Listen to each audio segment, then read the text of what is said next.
신앙의 성장도 같이 되기 때문에 같이 동참해주시면 도움이 될 것 같습니다. 자, 오늘 말씀 상고하도록 하죠.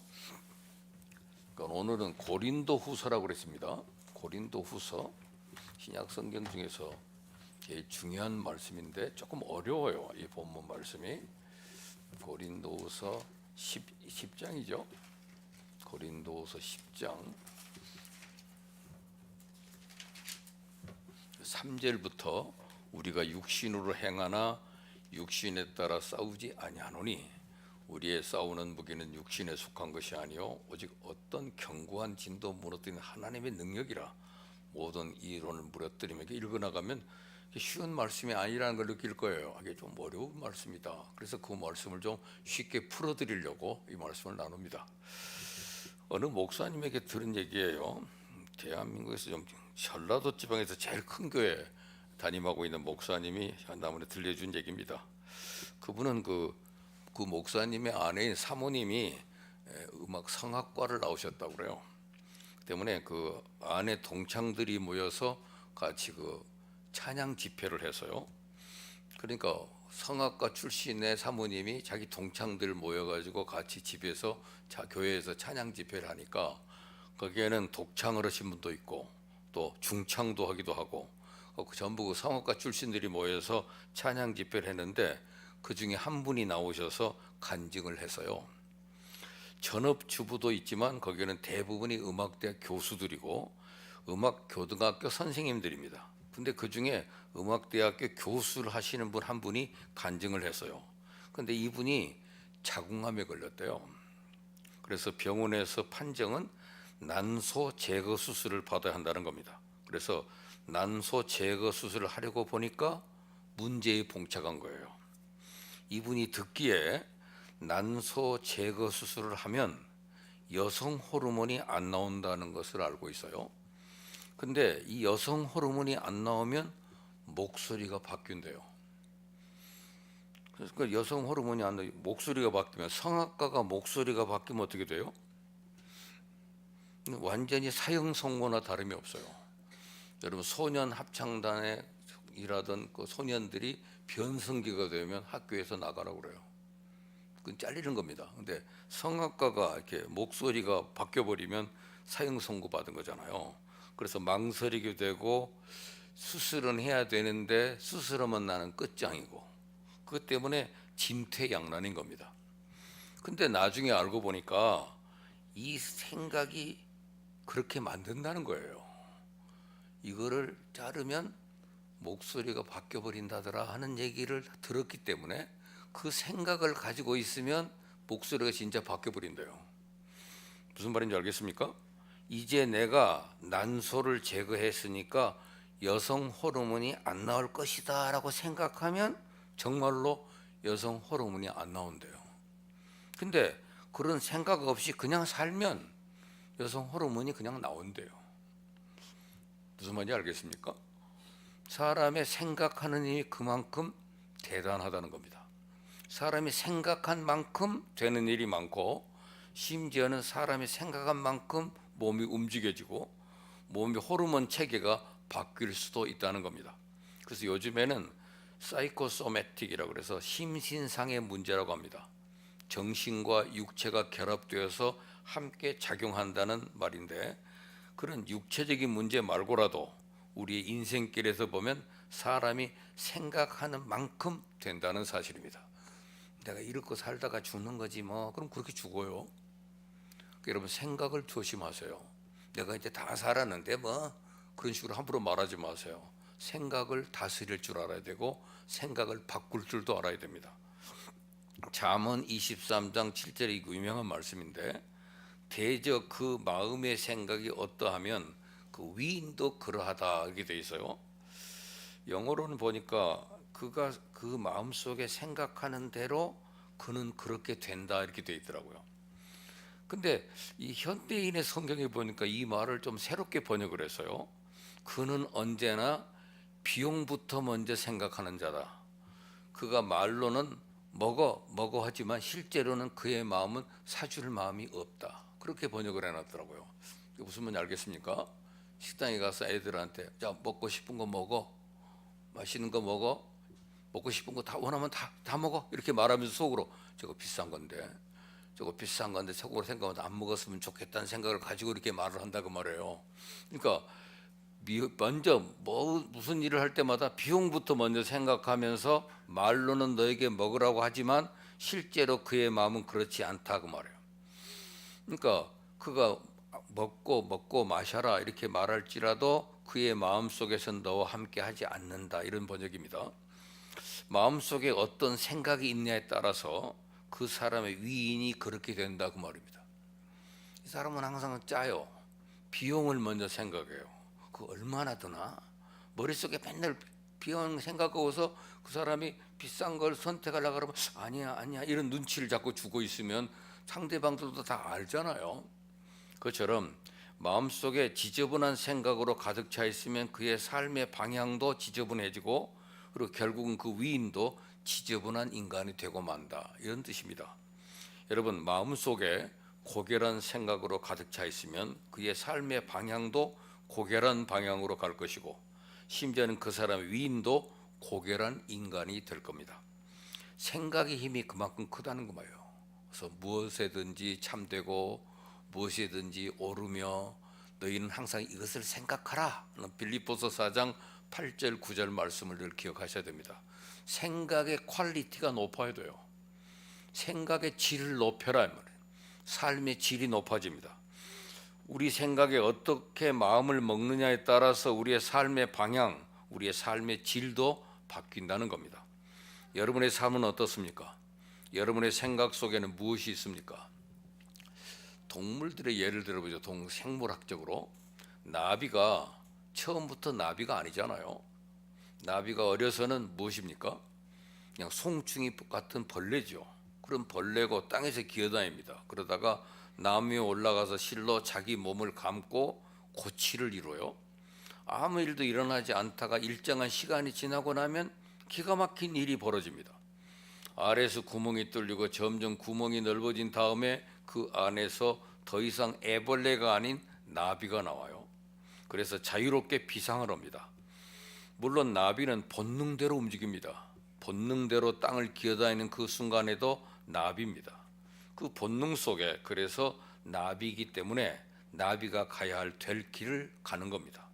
나무에 올라가고 꼬치를 만들고 마침내 나비가 되어서 창공을 납니다. 나비는 본능으로 그렇게 하지만 사람은 어떻습니까? 만약에 나비에게 본능이 없어져서 그냥 벌레대로 그렇게 산다면 계속해서 땅을 기어다니지 하늘을 날지는 못할 겁니다. 이런 나비의 본능의 힘과 비슷한 것이 사람의 생각이라는 겁니다. 사람의 생각이 어디까지 미쳐 있느냐에 따라서 그만큼 그 사람이 변화될 수 있어요. 사람의 생각이 무엇이냐에 따라서 계속해서 이 세상에서만 집착해서 살 수도 있고, 아니면 창공을 나는 자유함을 누리는 삶을 살 수도 있습니다. 나비로 말하면 물론 본능 속에 있지만은 처음 애벌레일 때부터 땅을 기어다니는 그때부터 나비라는 생각이 있어야 됩니다. 나비라는 본능이 그 속에 잠재되어 있듯이 우리 사람들도, 특히 예수 믿는 사람은 그 속에 나는 하늘의 백성이다 라는 생각이 그 생각 속에 가득 차 있어야 된다는 얘기예요. 내가 예수 믿는 사람인데, 나는 하나님의 백성인데, 나는 결국 천국 갈 사람인데, 그 생각이 있어야 된다는 얘기예요. 비록 이 세상에 우리가 흙을 밟고 살지만은 그 생각으로 늘 가득 차 있으면 우리의 삶은 점점 마치 나비가 나무에 올라가고 꼬치를 들고 나비가 되듯이 우리도 하나님의 백성으로 비상하는 삶을 살기 위한 방향으로 우리가 가게 된다 이 말이에요. 우리의 생각의 높이에 따라서 그 정도의 사람이 되는 겁니다. 여러분 어떻습니까? 여러분의 생각의 높이는 어떻습니까? 어느 정도까지 여러분이 되기를 원하십니까? 이대로 살다 죽으면 그만이죠. 그런 말 쉽게 하지 마세요.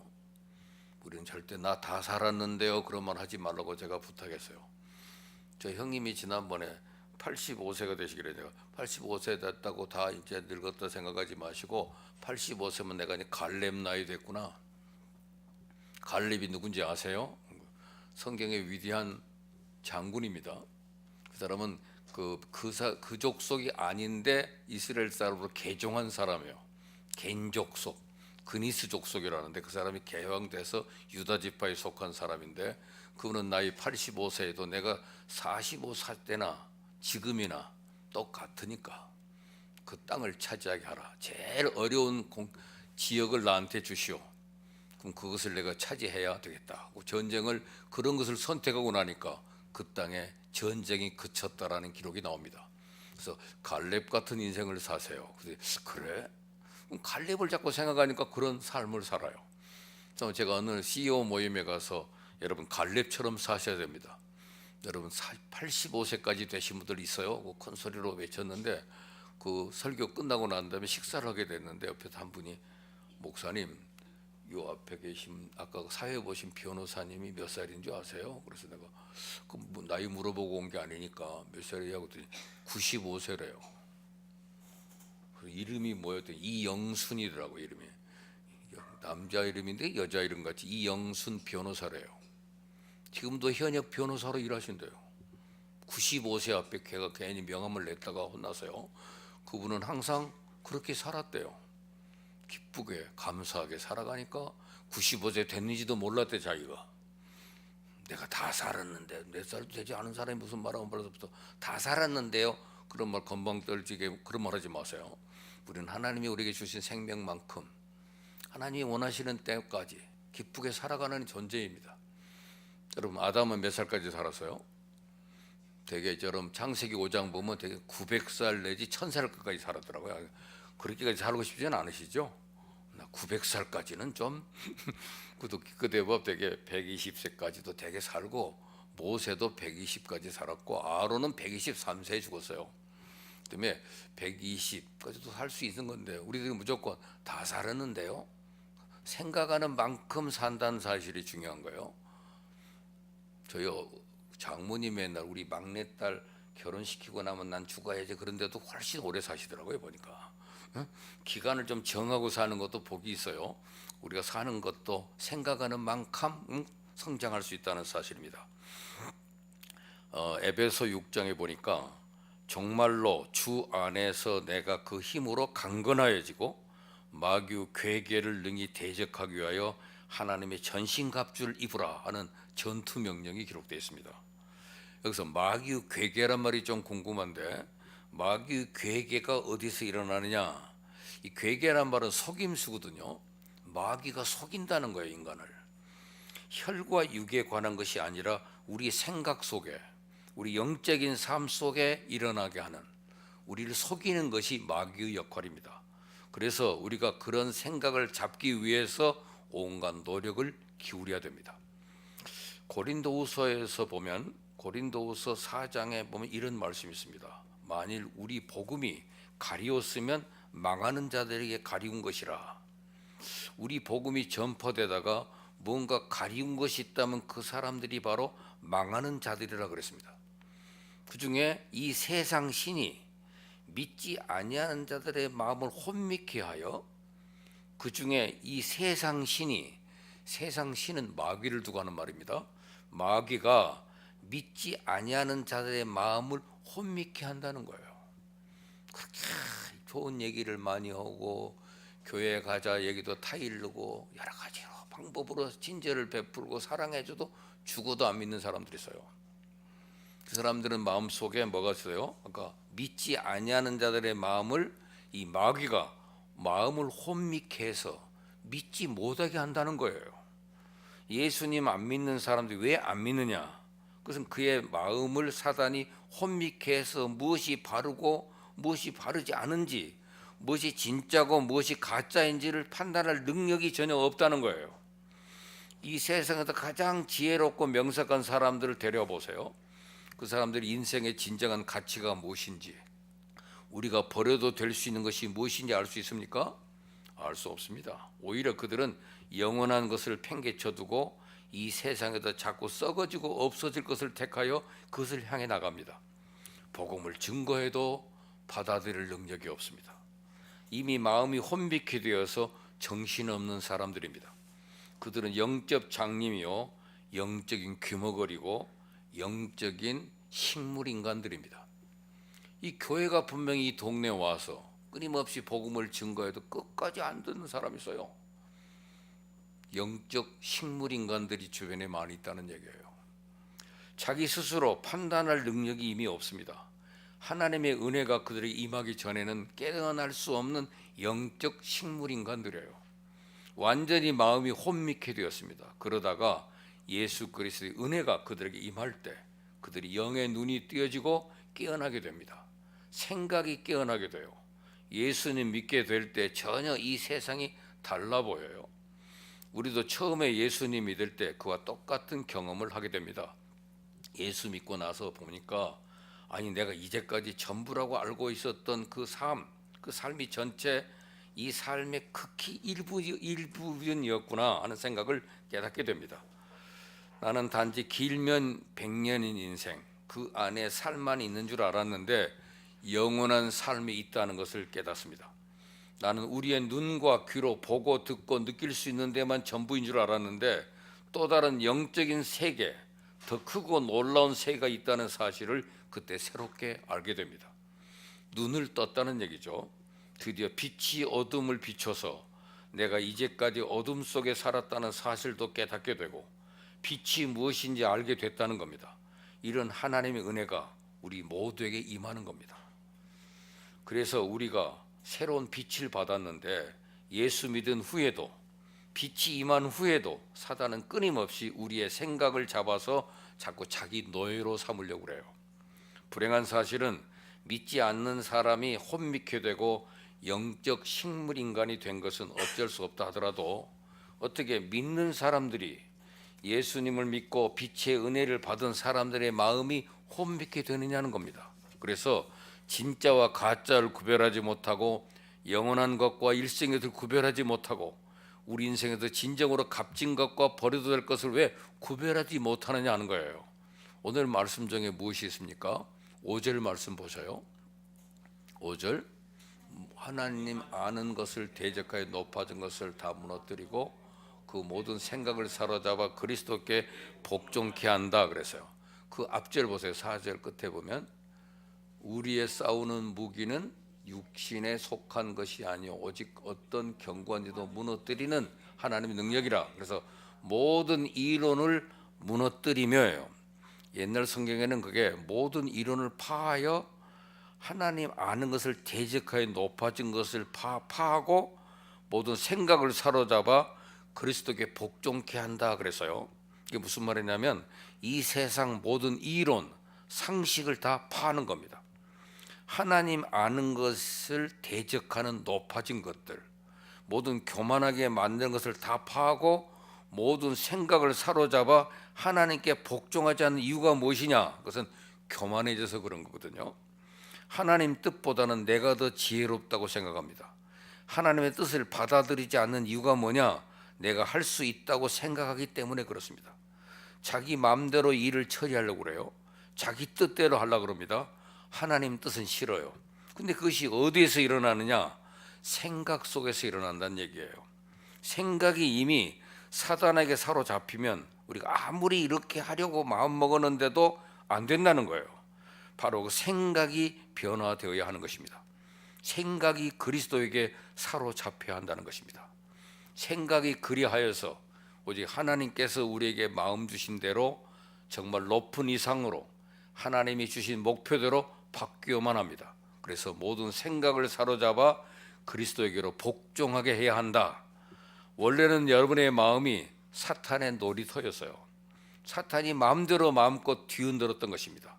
예수 믿으면서 그 생각의 습관들이 잘 바뀌질 않아요. 그래서 사탄이 내게 주는 대로 옛날에 하던 습관대로 그냥 생각하려고 합니다.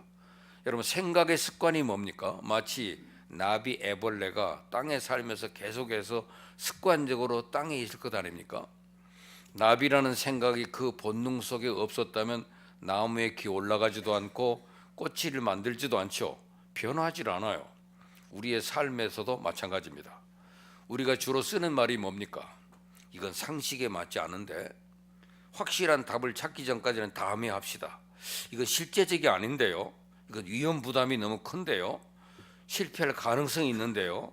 너무 어리석은 생각은 하지 맙시다. 우리는 못합니다. 틀림없이 잘못될 겁니다. 그냥 있는 그대로 삽시다. 변화를 거부하는 대부분의 생각은 사단이 주는 생각입니다. 습관대로 살려고 하는 것, 이제까지 살던 대로 살려고 하는 것, 그냥 그대로 앞으로도 계속 쭉 살기를 원하는 것, 그것이 대부분 사단이 주는 생각입니다. 변화를 싫어하는 삶, 그냥 남들이 가는 길에 같이 가기를 원하고 남들이 휩쓰는 대로 휩쓸기를 원하고 거기서 따로 떨어져서 내게 있는 변화된 생각의 방향대로 가기를 싫어해요. 그것이 생각의 습관입니다. 이제까지 살아온 대로 살아가면 별 문제가 없을 텐데 새로운 시도를 하는 것에 대한 겁이 대단히 많습니다. 실패를 두려워합니다. 근데 여러분이 실패를 두려워하는 한 여러분의 삶의 변화도 없고 발전도 없고 하나님이 여러분이 주신 그 최선의 삶을 향한 전진도 없습니다. 우리는 남들이 가지 않는 길을 갈 때 당연히 실패하게 돼 있어요. 당연히 잘 모르는 길이니까. 그러나 실패를 두려워하지 말고 시도해라. 실패하면 왜 실패했는지에 대해서 공부해라. 많은 공부하는 학생들이 스스로 자기 생각으로 자기 발전할 기회를 막는 것을 봅니다. 우리 눈으로 보는 현실을 믿지 마세요. 우리 눈으로 보이는 것, 우리 귀에 들리는 것, 우리의 경험을 믿어서는 안 됩니다. 오직 우리가 믿은 것이 뭐냐, 그만큼 우리를 변화할 수 있으니까 여러분 개인도 마찬가지고 가정도 교회도 마찬가지입니다. 뭐 추천할 만한 생각은 아닙니다만은 제가 대만 타이완에 갔을 때 깜짝 놀란 일이 있어요. 타이완 사람들은 사고 방식이 우리와 좀 다르다는 거예요.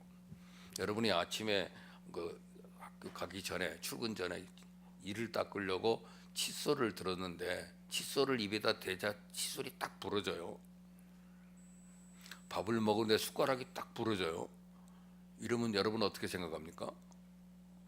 오늘 뭐 불길한 일이 있을래나, 뭐 잘못될래나. 그런데 대만 사람들은 생각을 항상 그런데요. 뭐 이상하게 뚝 부러지면 뭐 좋은 일이 있을라나, 오늘 뭐 돈 생길 일이 있을라나, 이 생각이 항상 생각이 바꾼다는 거예요. 그래서 그거 좀 신기하네. 여러분 중국이라는 거대한 땅에서 조각으로 떨어져 나가고 자기들이 살고 유엔에서도 쫓아내고 별 볼 일 없는 나라고 세계에서 가까운 무역하는 거래하는 나라도 없고 그렇게 사는 대만이 요새 경제적인 성장을 해서요 한국보다 앞섰어요. 일본보다 앞섰어요.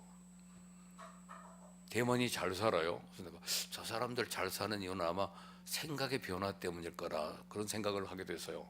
여러분 저도 요새 무슨 일이 좀 이거 재수 없이 뭐 이렇게 기분 나쁜 일이 좀 생기고 그럴 때마다 생각을 바꿔요. 뭐 좋은 일이 있으려나?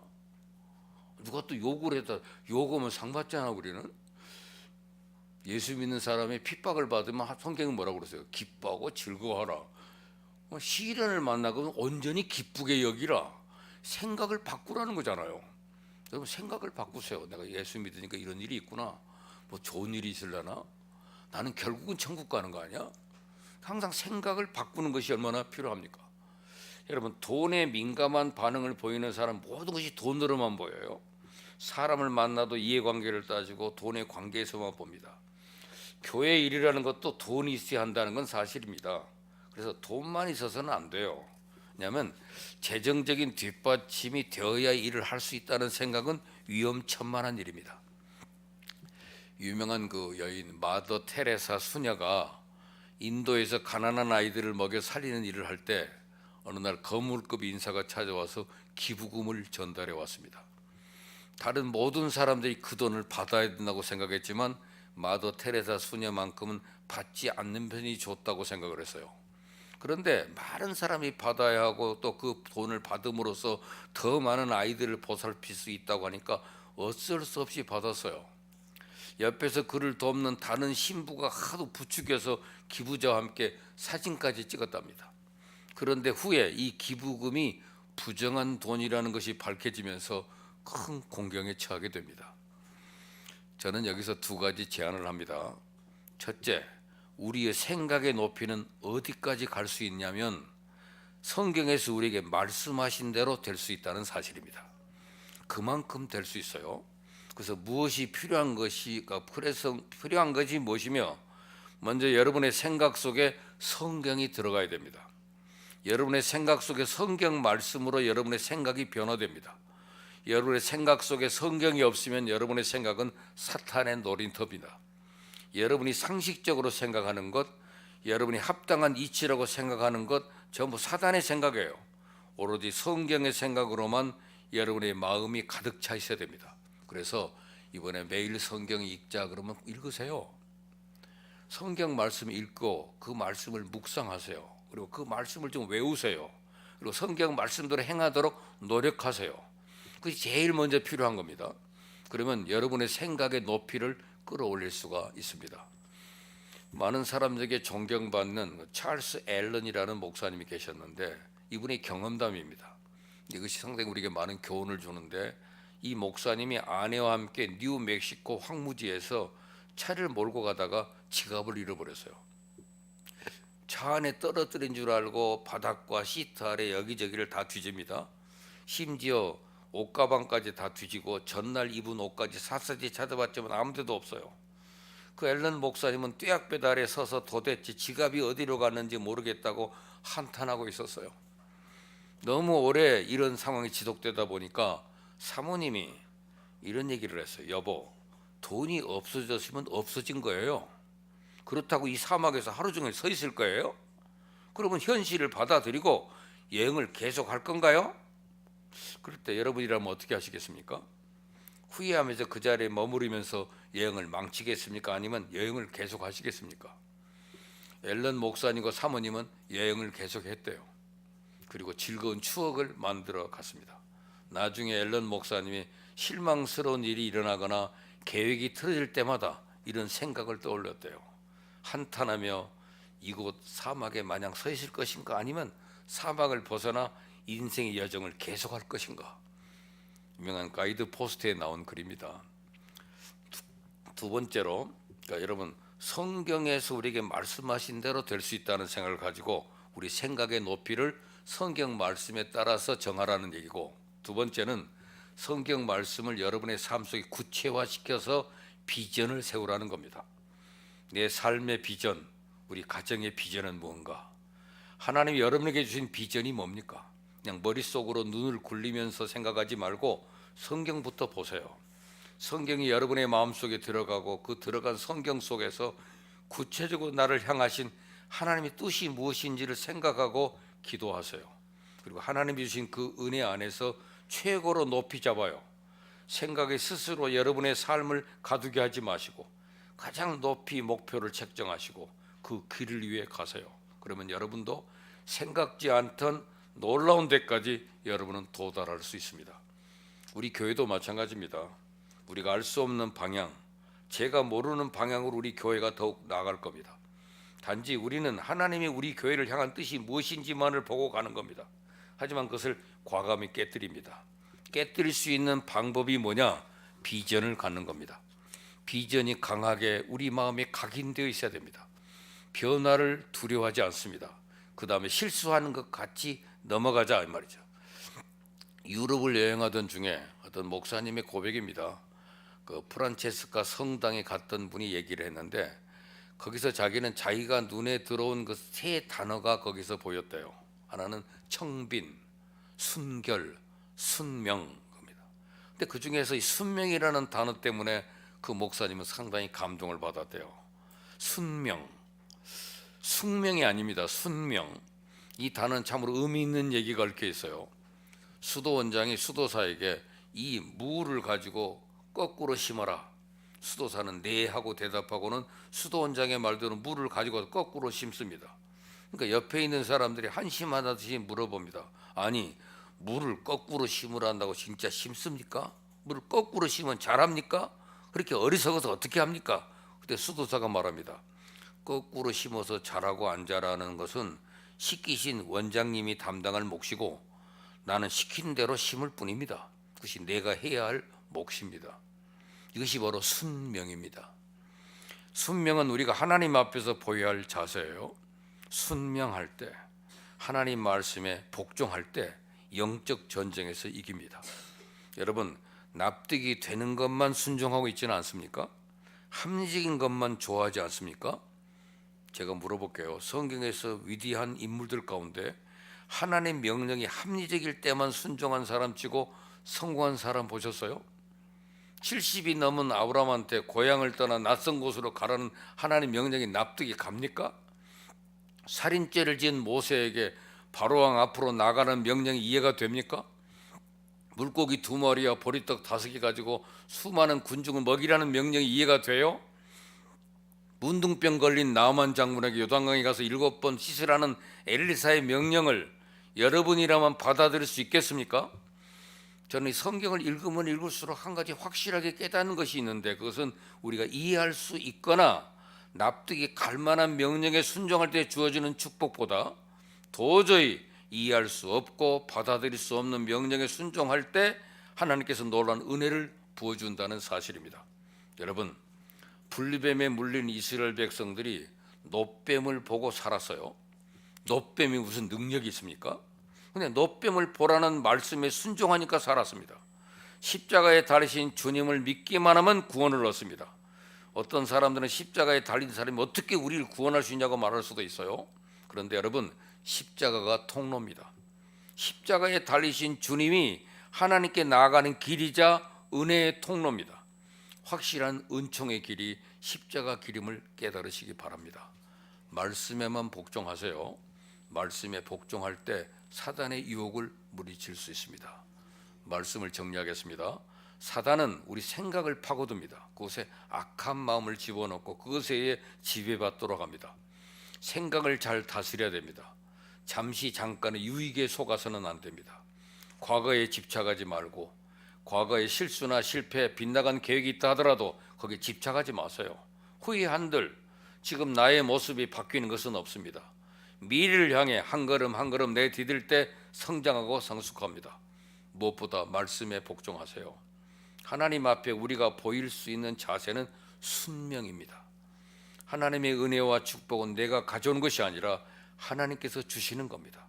우리는 다만 순종하고 따를 뿐, 복종을 온전히 이룸으로써 영적 전쟁에서 승리함으로써 더 큰 상급을 누리는 성도들이 되시기를 바랍니다.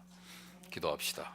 하나님 아버지, 오늘 주신 말씀, 하나님을 아는 것을 대적하여 높아진 것을 다 무너뜨리고 모든 생각을 사로잡아 그리스도께 복종하게 하니 너희의 복종이 온전하게 될 때에 모든 복종하지 않은 것을 벌하려고 준비하는 중에 있다 하는 주의 말씀처럼 언제나 말씀에 순종하는, 그래서 순종하여 승리하는 저들이 되게 하옵소서. 예수님 이름으로 기도합니다. 아멘. 하늘에 계십. 다 일어서서 찬송 55장인가요? 55장 찬송합니다.